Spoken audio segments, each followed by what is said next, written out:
So let's bring Cody Garbrandt in here. Cody is, of course, we saw him at the last UFC pay-per-view. He beat Dominic Cruz. Handedly, too. Hello, sir.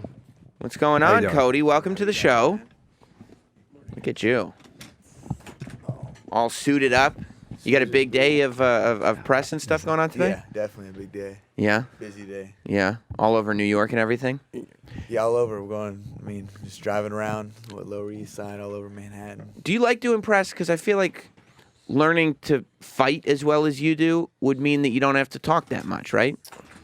You know, I guess it's part of the sport we have to do. Right. And just the obligations. I enjoy it. I enjoy going over and, sharing my story and doing all that stuff, especially after a big win like that. Yeah, that's probably makes the interviews better. Yeah. I don't think anybody was surprised that you won it. I think they were surprised. I was surprised how tough he was that he kept getting up. You know, you knocked him down quite a few times. You were really dominated. I mean, it wasn't close.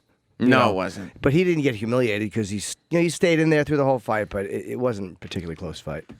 Yeah, he told me he was going to take me to school and show me who my dad was and all this. So I just, the whole time I said, you better hope you're able to do that to me. You better hope that everything you say, you're able to go out there and perform, because you're putting a lot of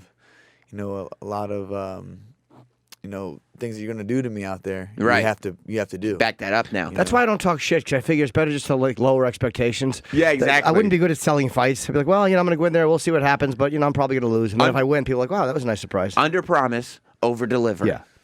Yeah, either way, what do you say or don't say, people are going to love you or hate you. Right. You're going to have to go out there. I truly believe that I'm going to go out there and knock everybody out. I'm going to try to. Well, when you're in a fight like that, right? Because if those who didn't see the fight, it was like it went all 5 rounds. But like Jim said, you were dominating. You knocked him down a ton of times. He kept getting back up. When a guy is not getting knocked out, when you think he should be getting knocked out, does it mess up your psychology? No, I let him in the fight. I let him stay in the fight. There's multiple times I was rolling the back of the head, and I could have jumped on him, but I was just in the present state of my mind, and I was having fun in there. It was my first title fight. It seemed like you were having a good time. I was, man. Yeah, that was myself. That was myself. I'm always dancing in the gym, having, enjoying life, and it's something I look forward to, for so long. But most people don't enjoy life when they're like, hey, Dominic Cruz, unless you beat the shit out of this guy who's in front of you, he's going to take your title from you. You know what I mean? If I were in that situation, I wouldn't be able to enjoy life. Yeah, I knew I was up on the scorecards and, the damage. And just going off damage, from seeing them. And so you purposely didn't finish the fight? Yeah. How come? I just, like I said, in present state of my mind, I was having so much fun in there. There's a couple times that I could have jumped on him. Yeah. And finished him, but for whatever reason, the mental switch in my mind was just like. I wondered why too. There was one time where he went down and you didn't jump on him. I'm like, I wonder if you thought he knocked him out, or if he just. Did you want it to last? Did you just want you know what? I'm not ready for this fight to be over. I'm having a good time. All week, I was constantly reminded, by my teammates, coaches, peers, even myself, in my inner mind, about living, enjoying it all. Yeah. You only get one first title shot, and. Against a legend like that, against someone that's so dominant and's been such a great fighter and consistent of being a champion, and I was just having fun in there. I knew it was my fight when the first time I hit him with a hard shot, and I just knew that was my fight. Just get my timing, my rhythm, and get out there and, like my coach said, swag on him. Do you dislike him? You know what? I have to respect him. I respect all my opponents, especially the way he handled defeat. But he knew he had to do that. He's seen it. He's a broadcaster, so he's seen how the media and people, the fans, will take to someone that's not kind after a defeat or acts different. So he had acting like he's a sore loser or whatever. He had to eat that, that humble pie. Like I said, I was going to give him. But you were happy to feed him humble pie. I was very happy. Yes. Fist, elbows, knees, kicks, all of it. It was all humble pie. Serving it out for 5 rounds. And Ronda hasn't talked to anybody. It's got to be because you're undefeated, and when you're undefeated and you lose, it changed. I think it changed her psyche or the way she sees herself, because she hasn't talked to anybody. Yeah, when you're such a dominant champion and you're on top of the world, and I don't know if she let it get to her head. I don't personally know her like that. I don't know. I'll always believe you have to be a humble person, and especially in this sport, we're constantly reminded that we're human. You get hit in the body or hit in the head, and you're human. You got to stay humble, and I don't know that she let some things get to her head or what, but I know I'm undefeated. I'm the world champion, undisputed champion right now, but I've lost a lot in my life, to prepare me for if I were to fall. If I were someone, I got the X's on my back, everyone's trying to get me. And I'm prepared to go out there and defend my strap as many times as I can. But I'm also prepared to, handle myself when a loss happens. So you're not worried that, because you're 11-0 right now, you're not worried that because inevitably people lose fights, right? That's just part of the sport. Oh, yeah. You're not worried that when that day comes, you're going to buckle under that psychological pressure? No, I mean, I'm living a dream. This is a dream I held on to for so long. Came over so many obstacles, adversity, just like anybody in life. But there's a reason that I'm here, so I'm just enjoying it all, coming and seeing you guys bright and early in the morning. Right. I'm enjoying it all. But like I said, I could get where that would be enjoyable. I would enjoy that. If I were to lose, okay, I've lost before. I lost a lot more than just a fight, so I look at it like that. What have you lost? Friends, family. I don't know, a lot. Dreams, lifelong dreams as a kid, of being the greatest wrestler, or having some vision, of being a college, wrestler and going to the Olympics. And, it's crazy how sometimes your path changes, So is that so that was your dream growing up? You wanted to be like a great amateur wrestler? For the longest time. I remember my mother put us in wrestling at 5 years old, and she took us all over the country, with my adopted father at the time. We would travel around in the minivan and just wrestle at all the tough nationals, save up as much money as we could and go to the tournaments, the summer camps, and all that. I remember Christmas, we'd get wrestling singlets and shoes, and I'd wear them to bed. I'd be so happy as a kid just to get wrestling shoes and singlets or money to go to wrestling tournaments. That was my first true love, was wrestling, and my uncle was a boxer, and so we transitioned into that. Why didn't the wrestling thing pan out, though? How did that dream how did you lose that dream? Because you said it was a loss. You know what? I think I was very, successful. I was a freshman state champion in Ohio. The next year I was, the next year I was a sophomore. I don't know if I was as hungry or I almost felt like I was fast forward. I wasn't living in the present state. So it felt like that whole year just flew by. And I ended up getting beat in the state finals by the kid that I beat my freshman year. Not that I lost and it put a bad, I was a sore loser or anything. I was boxing at the time. I fell in love with boxing too at the same time, and I just liked the primal instinct of boxing, what it gave, and wrestling was fun for me. But I kind of, when I was about 15, 16, I kind of switched into boxing, really loving boxing, and having fun with it. It was like the beginning of wrestling because it was new. We were traveling all over the country, boxing with my uncle, and plus there's probably a little more money in boxing and MMA than there is in amateur wrestling. For my mindset, it was just the pureness of going in there and fighting someone, and just knocking someone out. I loved it. Wrestling, you can only get so physical. I mean, wrestling is one of the most physical, and I think it's the toughest sport, amateur you can do. But boxing was just pureness. It was sweet science, just setting someone up with some, punches, combos, and knocking them out. I remember my first fight when I was 14. And I was hooked, instantly hooked, and I haven't looked back since then. It's amazing to me to anticipate where somebody's going to throw a punch. I would just flail. You would, right? Yeah. Yeah, just flail. Just trying to defend yourself from every conceivable, all at once. Yeah, you go into panic mode. Yeah. You just kind of go into panic mode and defend yourself by swinging your arms wildly. It's humiliating. I don't think you or I are natural-born fighters, to tell you the truth. I don't think that instinct is in us. But are people natural-born fighters, or is it something you just have to learn to do? I don't know. I think everybody has fight in them. I mean, with whatever fight it is. I probably have more flight than fight or flight. Yeah, it's either fight or flight. Yeah. I can't see myself doing well. Do people get pissed at you? Because, I was watching the fight, and, when you're dancing in the middle of the fight, especially when you're both standing, and you're literally, just doing little dance moves and stuff, I feel like that would, I know the people I was watching with, half of them were like, oh, that's disrespectful. What the fuck is he doing? Fans, I'm sure. Were they annoyed watching? They were. Yeah. Some of them were annoyed. Yeah. But I have to imagine that opponents would be furious by that. Tell you what, someone dances on me like that, they're gonna get smacked up. That ain't gonna happen. Right. Trust me, that would not happen. Some people respond well to being taunted, and some don't. I never responded well to being taunted. You didn't? No. What would you do if you were taunted? I remember I was playing it was wiffle ball with my friend, and he kept yelling "Strikeout King," and I kept swinging and missing. You did? Yeah. And nothing motivated me to actually hit the ball. Yeah. I just missed more. I guess it was the same way, because I remember going a bowling on a school trip. I might have told this story before, and like the everybody that I was there with just started chanting "Gutter Sammy, Gutter Sammy," and I kept hitting gutter balls. And I went back to sit down, and my mom was there, and she was like, "Well, at least they were cheering you on."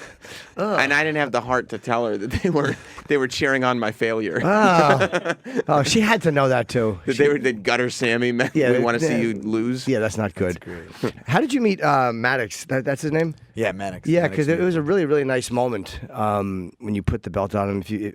Right. I don't know. I know you know him, but I don't know how. Yeah, very rewarding. Very rewarding moment in my life and for his life and his family. He was just a kid in my hometown that was diagnosed with leukemia. And my brother, I was an amateur fighter, and he reached out to me and said, "Hey, this family's going through this. This kid just got diagnosed with leukemia. He said, maybe you should do, a proceed benefit of your next fights, ticket sales, shirt sales, and donate to his family." And I was like, "Oh, for sure." I had a sister that age. I would like someone, if they're in the community trying to do something, kind of just wanted to let them know that you didn't have to fight alone. Him and his family, try to get the community. We're a real small town, so kind of everybody knows everybody type of deal. And I just reached out to his father, Mick, on Facebook when he was in the hospital. I said, I would really like to meet Maddox and, to show, do this fight for him, And they're like, all right, once we get out of the hospital and he's healthy enough to, have visitors, we'll hit you up. And for a couple weeks, I messaged back and forth and just asked how he was doing. I was really intrigued on and meeting him. And I was living in Cleveland, which is like about a 2-hour drive from my hometown. And finally, he was released from the hospital and able to see visitors. Drove down, met him, Maddox and his family, Stephanie and Mick, and that was it. I mean, just hearing the story and how everything happened. I mean, they're thinking that he had he was rushed to the hospital for some kind of medical thing that he thought was wrong. Mm-hmm. And it turned out being, next thing you know, try putting his chest first dose of chemo right then. Wow. I mean, a bursted appendix was what they thought it was. Yeah. So they rushed him there. They thought it was that. Just, surgery to be okay. And then their 360 lives change. And this little boy was sitting on the couch just staring at me. I had a lot of tattoos. I was 18 at the time. And he just had this look of, like no fear. Like he was going to, I just knew that he was going to beat that. Like just meeting him the first time and just saw his warrior spirit. Like I just had the vibe that he was going to be fine. And for whatever reason, we met, and unfortunate circumstances like that. I was going through some toughest times of my life. I was trying to figure out life. Left college twice. Was in the bar fight and got stabbed, and so my life was kind of like I wasn't taking it for granted, and this kid's here fighting for his life. So it put my life in perspective, gave me redirection, refaith, and start living right, do the right things. How badly did you get stabbed? I got I think 12 staples in my leg. Wow. Yeah. It's a good thing they only got your leg though. Yeah, it was good. He tried to get me in my chest, but that's how I knew he had the knife. And it was raining out, it was muddy, it was in the. What was the fight about? Man, I think just Trump. alcohol. Yeah, just alcohol. I mean, it was crazy. I was there picking some friends up, and one thing led to another, big old brawl, and caught in the really wrong time, wrong place. What were you in college for? I went to college in South Carolina, Newberry College. It was a Division II school. Went there for wrestling. Didn't really have a plan in wrestling. After my sophomore year, I quit wrestling. I was hurt the next year, and then I got kicked out of school, basically kind of framed on my senior year. Went to a rival school. What do you mean you got framed for what? Man, it was just a fight. We got in a fight over this. It was really a long story, but got in a fight with the guy at during 2 days football. The guy came down, ended up whooping his ass. Next thing you know, superintendent, principal's there, ready to suspend me, and they're the one that begged me. I didn't even want to play football that year. They begged me to come out. Call my mom's house like 6, 7 in the morning every day. We gotta have you come out. I was returning all Ohio, and I just didn't want to play football. I wanted to box. That's what I wanted to do. I wanted to fight, and finally I was like, all right, okay, I'll come out. I'll come out and finish up my last year of football. It was my senior year. Ended up that happening. They were trying to suspend me from school, suspend me for like 5 football games. I'm like, you guys came out here. I remember my coach saying that. I'm backing you on this. We're doing everything we can. I'm like, this dude don't even go to the school. He's, he came down here. I told him we can talk or whatever it was about. He wanted to fight. I kicked his ass, and we went on from there. You know, and we got suspended from school. I was adopted when I was 10 by my mom's ex-husband. So he lived in the rival school district. So I switched custodies. I'm like, man, screw this. I'm out. I'm switching custodies. Went and played football at the rival at the rival school. We smashed them. And then the wrestling program was really weak. I remember my brother having to call my brother for drill partners and someone that, you know, get physical with, go live, you know, get after. I wanted to be a state champion again. You know, and on the early, you know, mindset, getting back into it. And I just remember how he was in swing shift in coal mines. He worked in the coal mines. He's 10 months older than me. So he would come out covered in coal and shower and then wrestle with me. And he was huge. He was over 200-some pounds. Jesus. I was wrestling, I think, 135, you know. So I didn't have no training partners, and I was like, you know what, I'm done. I'm not gonna wrestle anymore. I'm not half-assing it, you know. So I tried to transfer back. I switched custodies back to my mother in season. And how old are you switching custodies back and forth like this? I was just 18. I was 18. And how do you know, like, how does an 18-year-old realize that you could, if you just start switching custodies back and forth, you can do this? Because, like, when I'm 18, I'm not nearly smart enough to figure out that there's those kind of options. I'm street smart. That's it. I'm street smart. We grew up like that. We had to. We're survivors. So Just I thought I was what the next scam is. Yeah, I thought I was gonna, you know, pull a quick one. Right. Go back and wrestle for the hometown, you know, get the state title, bring it back, you know what I mean? Have everybody love me again. And, you know, the OHSA said the in-season transfer had to be 50 miles away, I was like, man, even switching custodies. So they suspended me for that year. I couldn't wrestle the whole year. So I was like, all right, I'm going to fight. I fought my ass off. I probably fought the most in my senior year than I did boxing and cage fighting. Oh. And then I had a I thought fight. you just meant like I'm just going to pick fights with No, kids. no. Licensed fights. Oh, okay. Yeah, licensed fights. Why your mom's boyfriend, like her mom's husband? What's that? Why your mom's husband? What And like not her. What's that? Like, why You did said he adopted you? Yeah, why did he end up Well, my mom adopting was you? my mom, but Right. they were together and they got married. Oh, so, okay. so my So that father's way- so been your in prison. dad- Right. So he adopted me and my brother when we didn't have a father. Our father didn't sign and come wasn't in our life. What was he in jail for? So a lot of charges. I mean, you can list. I think his last charges were like around 9 different charges. Wow. And was he in and out? In and out my whole entire Yeah. life. But this is, you know, he's done a lot of, you know, a stint of time. I think he's been in for 12 years now, 10 or 12 years straight. Do you talk to him? You know, crazy. I don't. I had a relationship, not even a relationship with him. He had a younger brother. My brother's 10 now. And I'm a family person. I'm close to my family. I just wanted to meet him, so I went out there and when he had custody of him. You know, my dad was crazy, just a crackhead. I mean, did anything to get high. You know, one of those kind of people. And I was so just astonished that the state of Ohio would give him custody of a child. You know what I mean? Right. I couldn't believe it. I really couldn't. So I just wanted to go out there and make sure that, you know, he was okay. I would take him toys and see him. And, you know, but I didn't have a relationship with my father. The only real relationship I had was, you know, selling drugs to him when I was younger. You know, we sold weed to him. And To your dad? that was it. I remember that's the only time. But I'm bringing this up because I don't have a relationship with him. But I spoke to my grandfather, his father. Yeah. And real close with them. We grew up. They always were in our lives. He's like, yeah, you know, your father, you know, he's in prison. He goes, the guards let him watch a little bit of the fight, you know.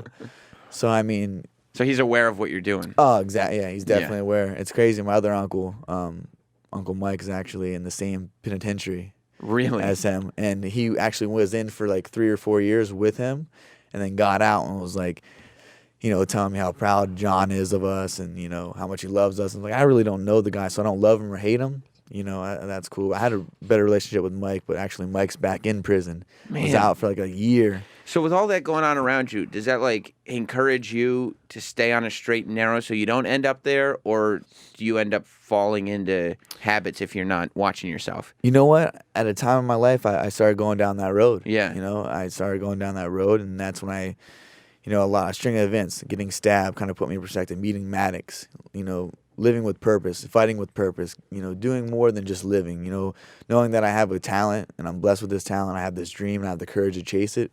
And, you know, leaving college twice was something that really, you know, that's time that I was like, man, what am I going to do with my life? You know, I'm going to sell out and go to the coal mine. My dream has been to be, you know, a wrestler and a fighter, you know, more so a fighter towards the later part of my, you know, younger adult years. I remember sitting down. I went to coal mining school. I'm like, all right, I'm going to go to coal mining school. What's coal mining? I didn't know they had coal mining school. You got to go get your certificate to be a coal miner, learn basically all the safety. Like, all right, well, this big old chunk of 2,000 pounds of coal falls on you and you're dead, or you get ran over by the operator. Basically all the safety shit. Yeah, here's all the stuff that can kill you down here. What do they say to do if if it collapses? Is there advice they give you? Like, okay, this is what you do. What you're supposed to do if it collapses. Man, kiss your little ass goodbye. Yeah, I mean, that's where your flight instincts come in. You run as quick as you can. It's crazy. I mean, coal mining is that those are just some tough son of a guns. You know, my brother did it. I come from a long line of coal miners, and there's a coal mine in my town. A lot of my friends do it. So I was like, all right, you know, you're 18. You know, you come from that. You got to be a man and get a job. So I did that. I remember getting a job interview for Consol Energy, which is a huge coal mining company. I remember getting it and going, you know, about to go and do the interview. I remember sitting down with my mother, and I was like, Mom, like, you know, I don't mind going and being a man and getting a job and doing that, but I know I can do this. I know I can make it in fighting. And I remember we're sitting down at our dinner table. You know, we moved around a lot, but that was the table that we always had. My mom brought us together. She cooked meals and did homework there, and you know, had a lot of the brown. No matter what, we moved a lot, but the brown table was always there. I remember sitting down with her at the dinner table and just, you know, basically asking her, I was like, just please let me do this. Please let me do this. Give me till I'm 25, I'll make it. You know, give me till I'm 25, and you know, she's what she's always told us. You know, everything, she put us in every sport, never let us quit until the end of the season. And then if you don't want to go out next year, don't go out. She goes, do it with 100% and do it with passion. You know, do it as hard as you can, 100%. And if you do it, you do it. Give it your best. And I was like, I will. And here I am, 25 years old, world champion. Did you fall into using drugs, or were you just selling them? No, I never really got heavily into using drugs, you know, just selling them, you know, to make ends meet. Yeah. Don't get high on your own supply. Yeah. Jim is I learned that smart. I learned that from Elvira. Yes, Elvira and Frank Lopez. Scarface taught me that. That's right. That's right. Do you find that since you've gotten a little bit of fame and notoriety, have you found that women are at all attracted to you? Women? Yeah. I think both gingers, you know, are you know, so that's fine. Yeah, are you gotten hit on by both? Yeah, oh yeah, man. Hey, it's all love for me, you know. Love is I mean, love. you're a very well groomed, I try well to take care of manicured myself. dude. Yeah, try to take care of myself. I mean, I'm fortunate with I got a great woman, you know, stands by my side. And is it tough to stay faithful? No, with all the guys knocking. Yeah, that's the hardest part. Yeah. No, man. Like I said, I know I got a good woman, and I know I'm not gonna find a better woman than her that's gonna take my shit, take care of me, you know, and be there for me, you know, as a best friend. We met earlier this year, and I've been in a fight camp the whole year, so she's basically lived this relationship as a fight wife or fight girlfriend, I should say. You know, so 4 fight camps. She's been there 110%. You know, I'm very fortunate to have her. But yeah, it's easy to stay faithful. I mean, I have a best friend in her. So what do you do when you got to sleep and they want to go out or they want to come home late? It's just got to be annoying to have to live with somebody when you have to get up and they don't. Right. She knows. She's half Thai. Her father lives in Thailand, so she goes over and trains in Thailand and does Muay Thai kickboxing. So she's very healthy, active, knows how important rest, sleep, nutrition, you know, is. And she doesn't go out, you know. She doesn't go out. I mean, she lives in Vegas, you know, so it's pretty kind of crazy. Right, exactly. Yeah. Exactly. You tell me I would fall in love with a Vegas girl that lived in Vegas and worked in the industry. I would be no way, but she's amazing. I don't attract nice women like that. I attract women like last night who want to come over at 12. I'm like, I got to get up at fucking. What are you doing? Yeah, I've told you this before. 3 nights in a row, I told her. I work in the morning. 10 or before. Can I come over at midnight? I'm like, no, you can't. She keeps asking. That's the worst. You're like all tired, and you're gonna try to entertain them. It's like, yeah, I'm a bad, and it's not because they want to see me. It's just that she has so little regard for what I've told her before. She forgets that I have to get up. Care. Yeah, she doesn't give a shit. Right. She doesn't care at all. Yeah, she doesn't even remember that she asked you last night, and you were like, "No, I can't." No, not at all. Because I tried texting dirty with her after. Yeah, no, I was being selfish. I'm like, I stay at the party. I'll text dirty with you, and then she just started ignoring me. I'm like, fuck. Oh, you were sending dirty texts that were getting ignored? Yeah. That's the worst. That's the worst. That's terrible. Yeah.